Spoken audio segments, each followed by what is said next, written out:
Hello everyone. Today's class is about parts of speech. There are over 1,70,000 words in the English language, and more words are being added to this number every year. We can classify all these words into 8 groups called as the parts of speech. As you all might already know, the 8 parts of speech in English are nouns, pronouns, adjectives, verbs, adverbs, conjunctions, interjections, and prepositions. Each of these parts of speech are further classified into different categories, but we will not be going into that right now. I will just give you the basic definitions and examples, just to help you recollect all the things you might already know. Although I will try to analyze verb and adjectives slightly deeper. So let's start. Noun. A noun is a part of speech that names a person, a place, a thing, or an idea, or action, or quality. For example, James. James is the name of a person. Likewise, India is the name of a place. Car is the name of a thing. Love is an idea. Acting is an action, and kindness is a quality. Here, action is a word that is usually associated with verbs. But the name of that action is actually a noun. Acting is the name of a particular action, the act of acting. Acting is the name of acting, abhinayika. It's the name of that particular action, so it will be a noun. Now, the next one is pronoun. A pronoun is a word that is used instead of a noun or a noun phrase. It can be used either to refer to a noun that has already been mentioned or to a noun that does not need to be mentioned specifically. Examples of pronouns are she, he, it, you, mine, they, we, etc. Now, when I say it can be used either to refer to a noun that has already been mentioned, for example, in the sentence, Aishwarya was absent in class today because she had fever. In the beginning of this sentence, the noun Aishwarya is used, but then later the pronoun she is used. So the noun was already mentioned in the sentence, but later we use the pronoun instead of that noun. Now, the pronoun can also be used instead of a noun that does not need to be mentioned specifically. For example, he is lazy. In this sentence, no other noun has been used, only the pronoun he was used. Maybe it was an answer to a question, but the noun was the actual noun, the name was not actually used, only the pronoun was used. That is what I mean when I say that a pronoun can be used instead of a noun that does not need to be mentioned specifically. Okay. The next part of speech that we have is adjective. Adjectives are words that are used to modify or describe a noun or a pronoun. There are 3 degrees of descriptive adjectives: positive, comparative, and superlative. A positive adjective is a normal adjective that is used to describe something. For example, beautiful flowers, excellent work, good food. Here, beautiful, excellent, and good are positive adjectives. The next degree of adjective is comparative adjective. A comparative adjective compares 2 things. For example, the adjective better, funnier, cleverer, more difficult All these adjectives can be used to compare different things. For example, when I say you are better than me, I'm comparing me with you, with another person, and I'm saying that that other person is better than me. So I use the adjective better to compare. Likewise, all these other adjectives, funnier, cleverer, more difficult, they all can be used to compare.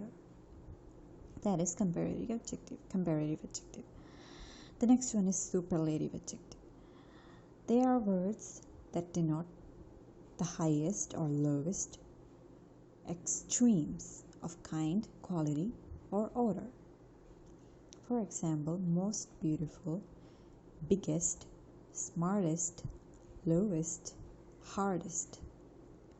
All these adjectives denotes extremes of quality, kind, or order.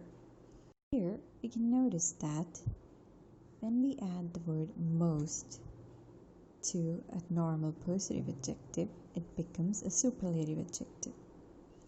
Likewise, when we add est in the end of big, it becomes a superlative adjective. Big is a positive adjective. It can also be used as a positive adjective, but when we add est in the end, it becomes a superlative adjective.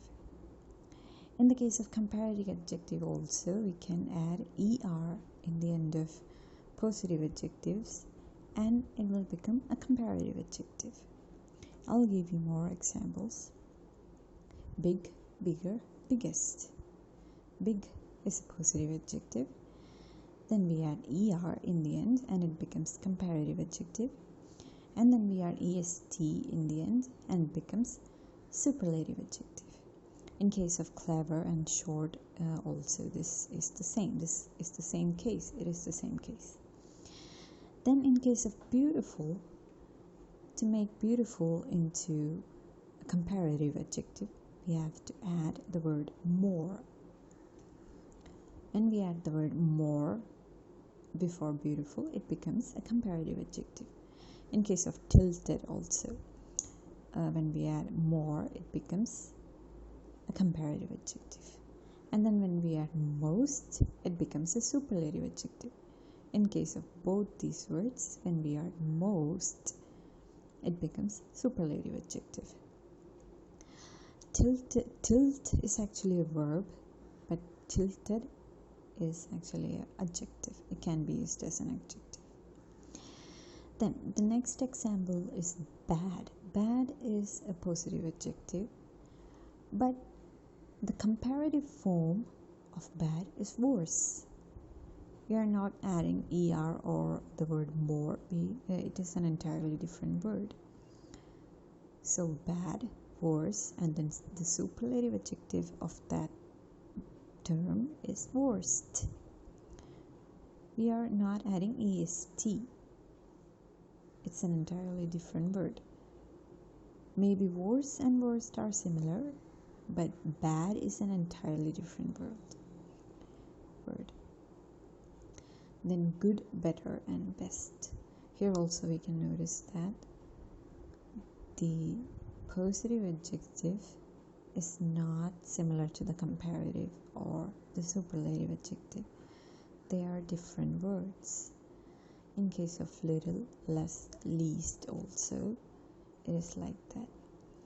Then there is much, more, and most. Likewise, there are some words for which the comparative and superlative adjectives are completely different. Okay, so the next part of speech that we have is verb. Verbs are words that show an action or a state. Examples: travel, eat, play, hurt, jump, act, etc.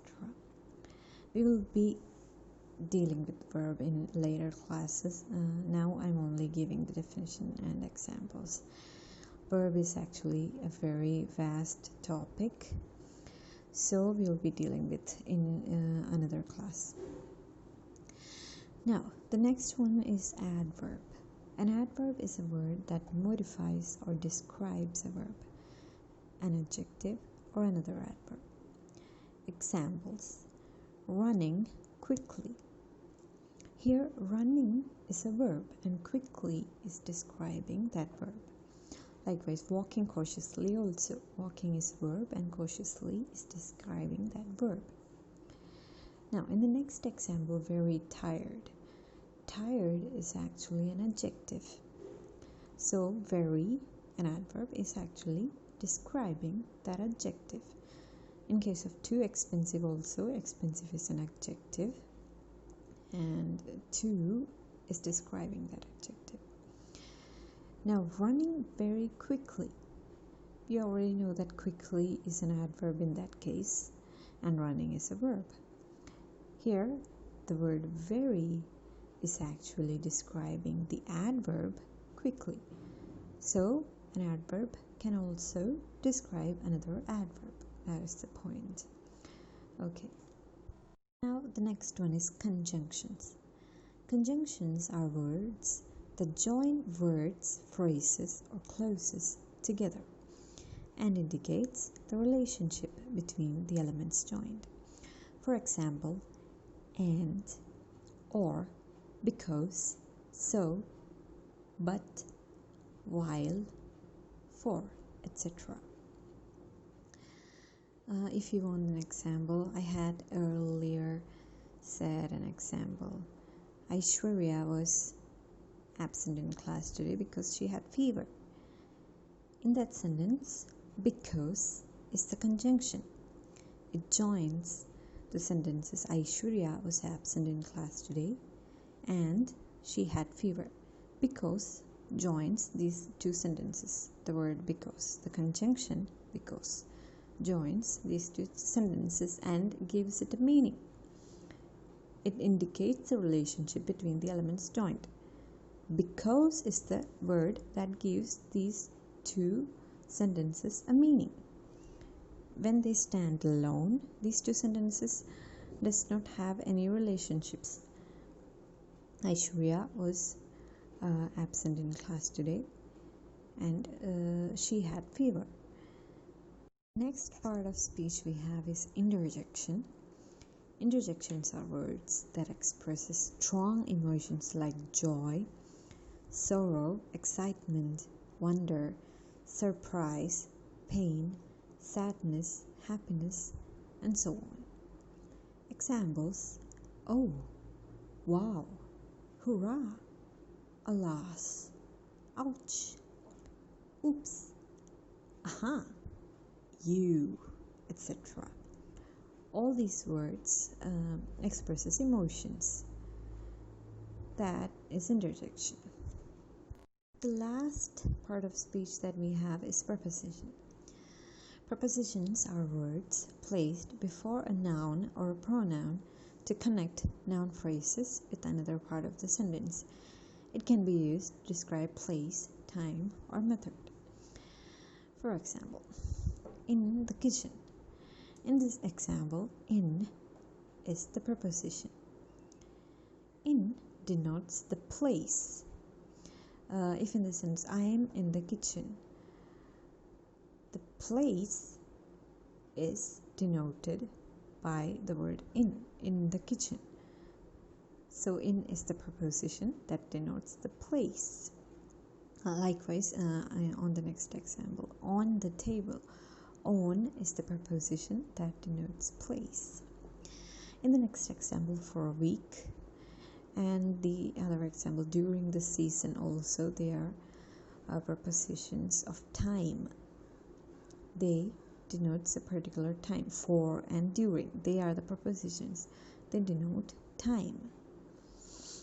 The next example, by the postal service. Maybe the sentence is maybe, I will send you something by the postal service.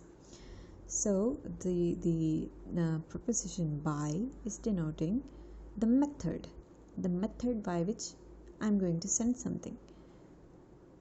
So the preposition here by denotes method.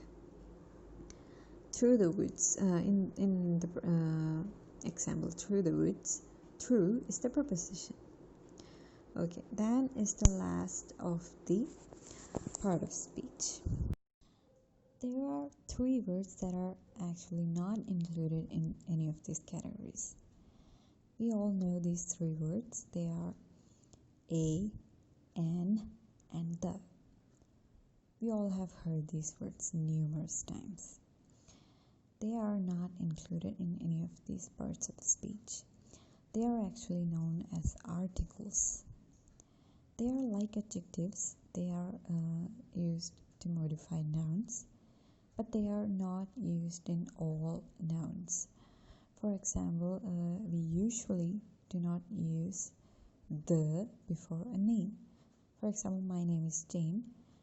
No, usually we never say the Jane. Maybe if a person is very famous, for example, Mohanlal, we might call him the Mohanlal. Sometimes not in formal conversations. Usually, very informally, we might use the before a noun, but usually we do not use that. So articles are actually like adjectives, but they are not really adjectives. They are like a different part of speech, but they are not usually said along with the parts of speech. Parts of speech are only 8 in number. Articles is usually said outside of the parts of speech. So just keep that in mind. Okay, so thank you all. Today's class is over. There is a verb. I have not actually explained more about verb. In the coming classes, I will go deeper into the part of speech verb. Okay, thank you all.